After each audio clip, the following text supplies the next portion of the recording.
My name's Don Sharp. I'm an amateur historian and I love Louisiana history. We're over here at my daughter's place to discuss some history of southeastern Louisiana that's very important. This is an informative meeting to things that I have uncovered in the past few months and years, so that it's not lost. I read in the newspaper a couple of days ago about the big plans they have for the 250th anniversary of the history of the United States. And they said each state has a commission. And they wanted the people, it's going to be a big thing out of Philadelphia and all that. So that's going to be in 2026, a year and a half. And they said, we're looking for stories that would be interesting of each state that is new, that Ohio's partly new, and they wanted to advertise it or pass it on during the celebration. That also brought up about what I was doing when I was doing the history of Bayou Lacombe. I followed each lead, James Rumsey and the steamboat and Governor Vaudreuil and so forth, and I came across Rouville, Jacques-Michel Hertel Rouville. Now remember, this story started in 1743 when Vaudreuil became governor. His father was governor of Canada for 35 years. He was in Paris when he got the notice that he's going to be the new governor after Bienville left. So anyway, when he came over here, he wanted, the economy was in bad shape, and he wanted to stimulate the economy, so he gave himself 4,800 acres on the North Shore. And this 4,800 acres starting at Bayou Lacombe proves to be a very important, interesting story, because a lot of stories come out of it that is Louisiana history and spin-off stories. One of the stories I started to get into that was completely new to me was this Rouville.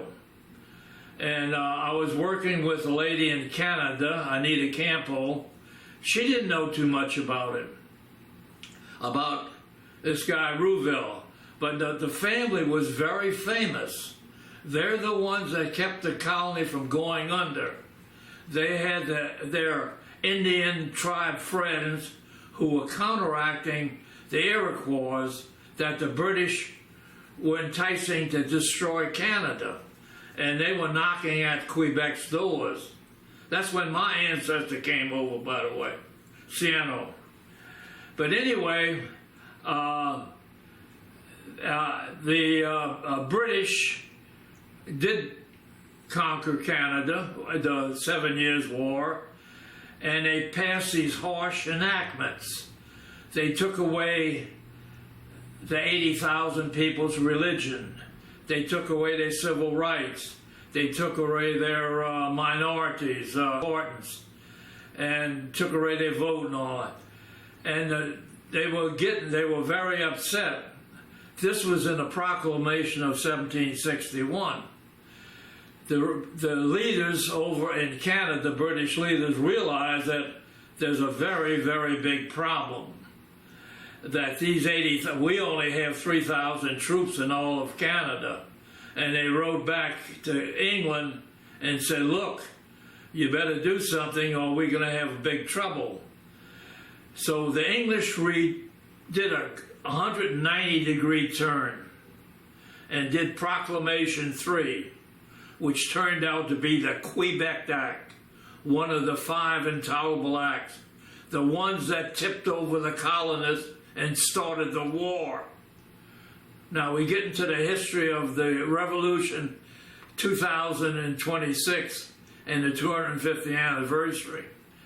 But So they did a complete reversal, and they took away all these negative acts that they did. They gave them back their religion, even brought a bishop over for them, gave them back their royal rights, their land grants. But what they did, they changed the boundaries from what do they call Quebec boundary down to the Mississippi, to the Ohio River, which they didn't want any new settlers to come into. But anyway, why did they change these laws? Well, they were afraid that the Canadians were going to rise up. But that started the American Revolution. But how did that get to be changed? Down in Louisiana and Bayou Lacombe, there is a man called Jacques-Michel Hertel Rouville. He was a son of a Rouville, who was a grandson of a Rouville. And they all got land grants and titles, royalty titles, because of their resistance to the Iroquois. Well, I'm getting to the story that I don't want lost. But anyway, Rouville was married the granddaughter of Vaudreuil's wife. Vaudreuil's wife was 15 years older than he was, but he loved her and so forth, and they were very popular in Louisiana. When the 7-Year War was over and that Proclamation 1 was announced, and they took away all the rights of the Canadians, Rouville down here was in Louisiana. He was, when Vaudreuil left after 10 years of governorship, he gave his 4,800 acres on the North Shore to his granddaughter, his wife's granddaughter. And they had it for 20 years. But anyway, when Rouville found out that they took away the religion, his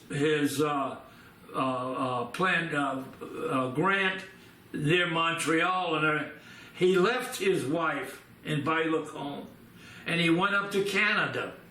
And around Montreal, he organized the minority rules, the minor royalties. 150 of them were around there. And he organized them and started getting them in, which brought on this change of Britain completely reversing themselves and bringing on to Quebec. I did the research, and there's very little known about Jacques-Michel Hertel Rouville and his plantation on Bayou Lacombe.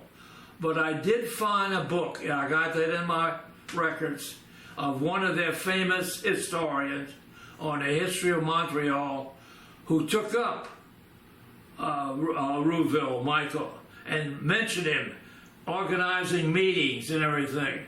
So my suggestion is, when this 250 bicentennial comes up, this would make a very, very interesting story for the commission.